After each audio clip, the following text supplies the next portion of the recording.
మీ business ఏదైనా మీ ఊర్లో promotion చేయాలంటే అది సుమన్ టీవీతోనే సాధ్యం. ఇప్పుడే సంప్రదించండి. ప్రజల ప్రాణాలతో చెలగటమాడుతున్న రెస్టారెంట్లు.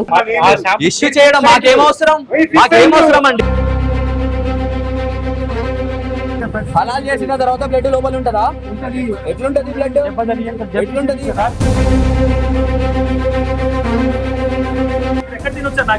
ఎక్కడ తినొచ్చారా?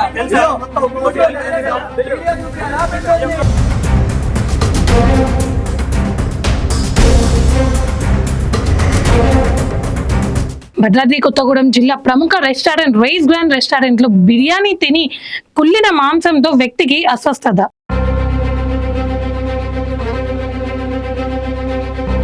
ఇక మనం పూర్తి వివరాల్లోకి వెళ్తే భద్రాద్రి కొత్తగూడెం జిల్లా పాల్వంచ మండలం జగన్నాథపురానికి చెందిన శ్రీనివాస్ తన ముగ్గురి ఫ్రెండ్స్ తోని మంగళవారం సాయంత్రం 4 గంటల సమయంలో రైస్ గ్రాండ్ రెస్టారెంట్ లో బిర్యానీ తినడానికని వెళ్లారు. బిర్యానీ ఆర్డర్ చేసి అక్కడ వాళ్ళు ఫుడ్ తింటున్న మధ్యలో కుళ్ళిన మాంసం దర్శనం ఇచ్చింది. వెంటనే హోటల్ సిబ్బందిని ప్రశ్నించగా నిర్లక్ష్యపు సమాధానాలు ఎదురు చూశారు. దీంతో వారు అక్కడి నుంచి వెళ్లిపోగా మార్గం మధ్యలో శ్రీనివాస్ కి తీవ్ర అస్వస్థతకు గురై కడుపు నొప్పి, వామిటింగ్స్ తో కొత్తగూడెం గవర్నమెంట్ హాస్పిటల్ కి తరలించగా అక్కడ వైద్యులు ఫుడ్ పాయిజన్ అయిందని నిర్ధారించారు. దీంతో వెంటనే హుటాహుటిన రిపోర్ట్స్ తీసుకొని మళ్ళీ హోటల్కి వచ్చి అక్కడ యాజమాన్యాన్ని ప్రశ్నించగా యాజమాన్యం వారి అనుచరులు వాగ్వాదానికి దిగారు.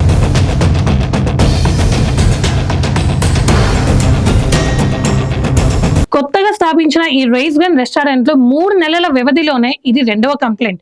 జూన్, జూలై, ఆగస్టు లో చూసుకున్నట్టే జూన్ మొదటి వారంలో కూడా ఇలాగే ఒకరు బిర్యానీ తిని అందులో కుళ్ళిన మాంసం రావడంతో వారు అస్వస్థతకు గురై వెంటనే ఫుడ్ ఇన్స్పెక్టర్ కి ఇన్ఫార్మ్ చేయగా అధికారులు వచ్చి అందులో కుళ్ళిన మాంసం ఉంది అని నిర్ధారించి 5,000 జరిమానా కూడా వేశారు. మళ్ళీ ఇలాంటి సీనే రిపీట్ అయింది. దీంతో ప్రజలలో రెస్టారెంట్ ఫుడ్ అంటేనే కంగారు పడుతున్నారు. సో ప్రస్తుతానికి బాధితులలో ఒకరు మన సుమన్ టీవీతో మాట్లాడడానికి అయితే సిద్ధంగా ఉన్నారు. ఒకసారి ఏం జరిగింది అనేది వారి మాటల్లోనే విందాం. అన్న, నిన్న సాయంత్రం 3ంటికి 3:30 ఆ టైంకి మేము ఇక్కడికి రైస్ గ్రాండ్ అనే హోటల్కి వచ్చినాం అన్న, ఫుడ్ తినడానికి.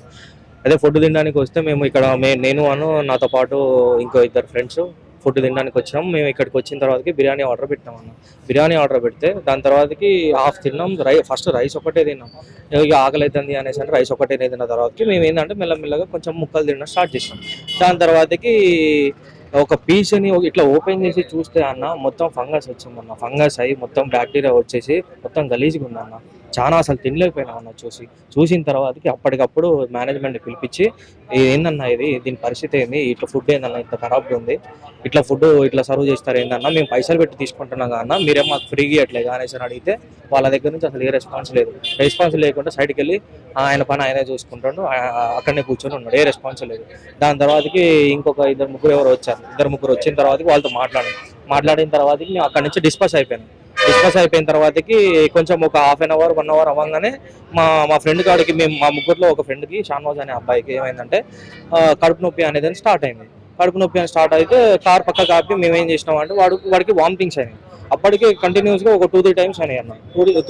2 అట్లా అయ్యేసరికి మేము ఏం చేసినాం, మాకు కొంచెం భయం అయ్యి మేము అప్పటికప్పుడు కొత్తగూడెం గవర్నమెంట్ హాస్పిటల్ పోయాము.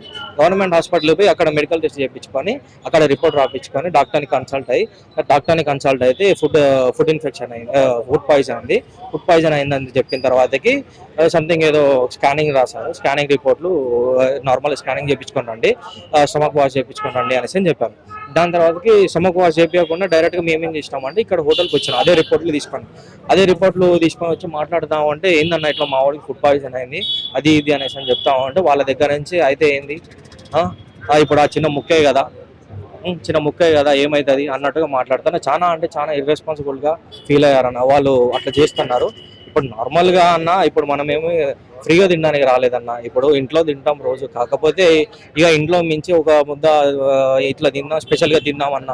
ఇప్పుడు వచ్చారు వాళ్ళ రెస్పాన్స్ ఎట్లా ఉంది అన్న? వాళ్ళ రెస్పాన్స్ చూడన్న, ఇప్పటిదాకా మీరే చూసారు కదా ఎట్లా గొడవ చేస్తున్నారు, మీదకి వస్తున్నారు, ఎవరెవరు పేర్లు చెప్తున్నారు, వాళ్ళ మంచోళ్ళ పేర్లు చెప్పేసి ఖరాబ్ చేస్తున్నారు అన్న. కానీ అసలు ఏ రెస్పాన్స్ లేదు.